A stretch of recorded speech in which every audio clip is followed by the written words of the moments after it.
I'm unpredictable. I'm like a wild animal, I guess. Aubrey Plaza is keeping us on our toes. And we've got the stories that define the week on People in 10.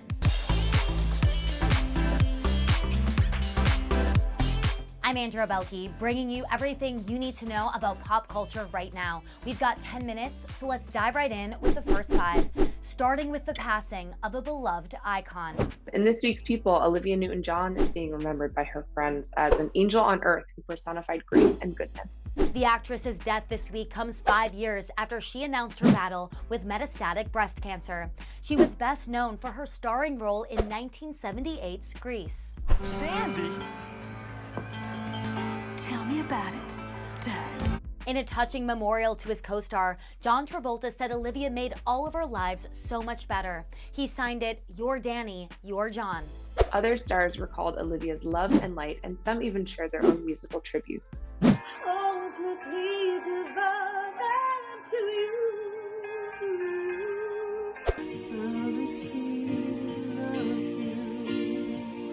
In addition to her movie roles, the 4-time Grammy winner was a music video queen and a cancer research advocate. Hopefully have a world beyond cancer. That's my dream. But to Olivia, nothing compared to being a mother. I found that this is the happiest part of my life. The star and her daughter, Chloe Latanzi, shared a very special bond. She's a reason to be for me. Olivia Newton-John was 73 years old.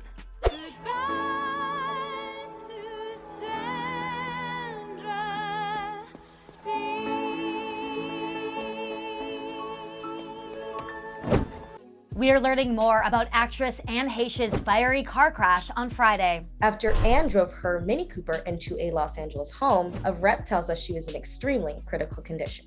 The LA Fire Department says it took nearly 60 firefighters over an hour to extinguish the flames and rescue Heche from the driver's seat. But this may not have been her first crash of the day. TMZ reports she crashed into an apartment complex garage. According to KTLA, she then ran a stop sign and drove through some large privacy bushes before colliding with the home. After the incident, the LAPD obtained a search warrant to test Heche's blood. A salon owner who met Anne shortly before the crash told the LA Times she, quote, wasn't speaking in cursive, which was his way of saying that she didn't seem intoxicated. Meanwhile, the woman whose home was destroyed is now rebuilding her life with the help of her community. Lynn Michelle, her 2 dogs, and her tortoise were unharmed in the crash. Her neighbors say Lynn was extremely fortunate to survive. She basically lost everything.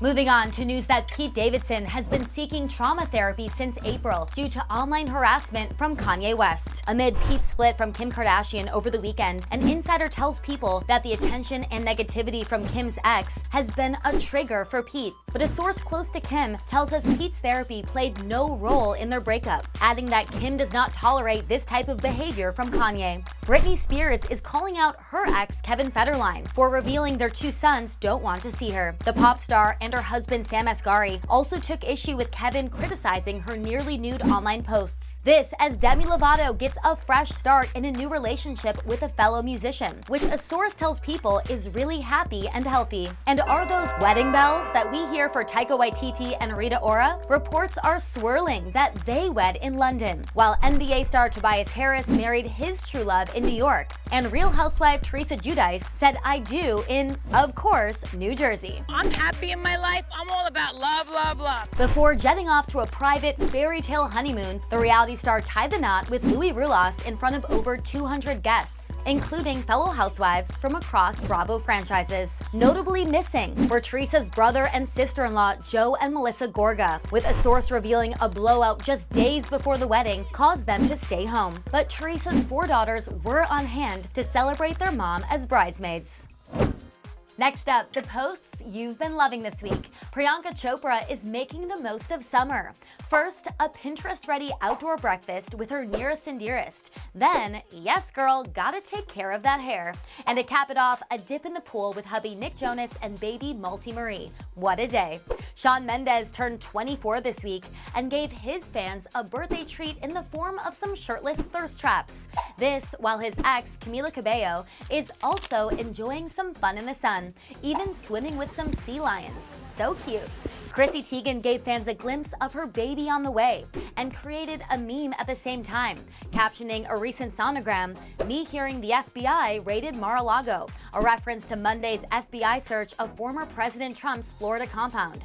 And Khloe Kardashian is savoring quality time with her happy, sweet girl after the arrival of a baby boy with her ex, Tristan Thompson. And True looks like she's on cloud 9 as a new big sis. Former child actress Jennette McCurdy is speaking her shocking truth.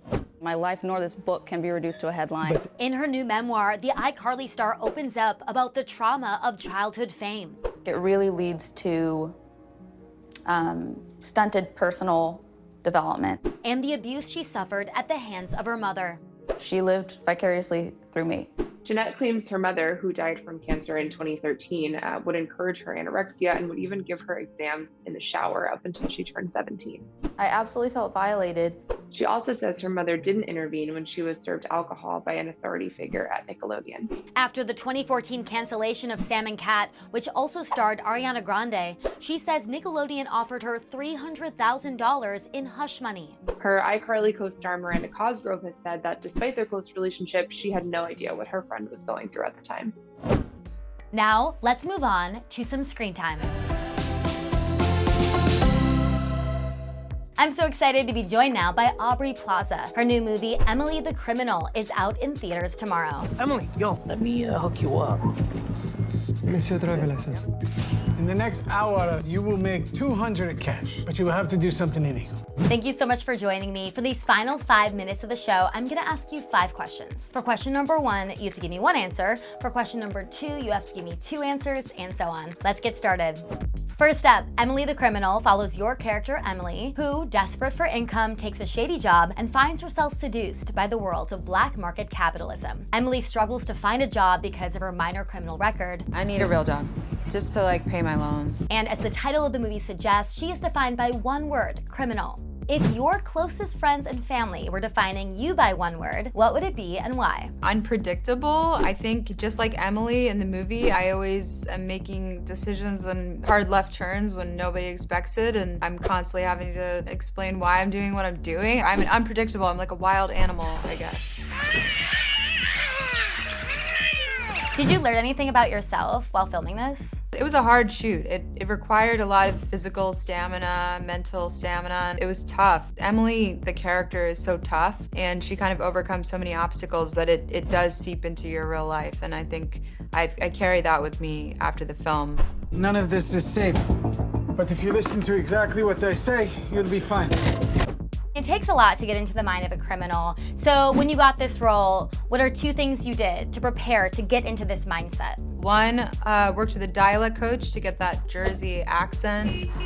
I would just repeat certain lines, like car. I would have to just say the word car a lot because I say car, but Emily says car. Get out of the car! And 2, I got a fake tattoo of a bee, a bumblebee, right behind my ear, and a nose piercing, which I've always wanted to have, but I've never had in real life. When you got the fake bumblebee, did that make you think maybe someday I could get a real tattoo? Maybe, I don't know, never say never. I would maybe do it, but I have a commitment problem. Yeah, it's hard for me to commit to one thing for too long, so. Also my body is a temple, Emily definitely changes a lot throughout the course of the movie. You know what my mistake really was? I didn't go far enough.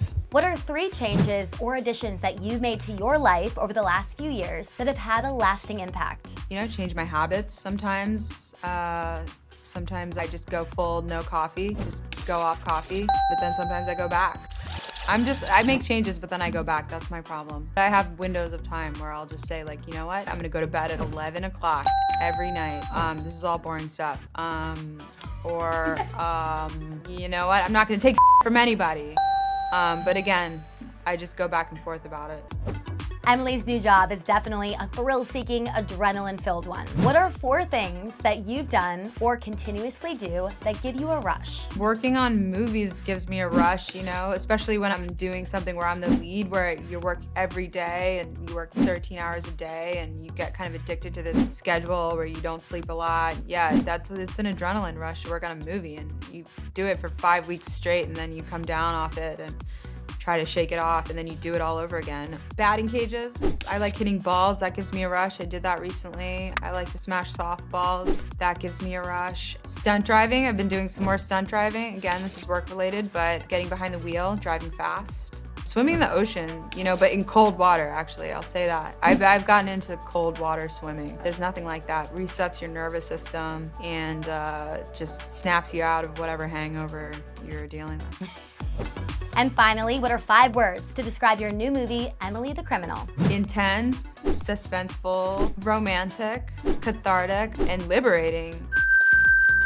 You told me it was a one-time thing with him. I want my cut. I just want everything. People just keep taking from you until you make the goddamn rules yourself. Aubrey, thank you so much for being here. Everyone, be sure to check out her new movie, Emily the Criminal, when it hits theaters tomorrow. All right, time's up. See you next Thursday.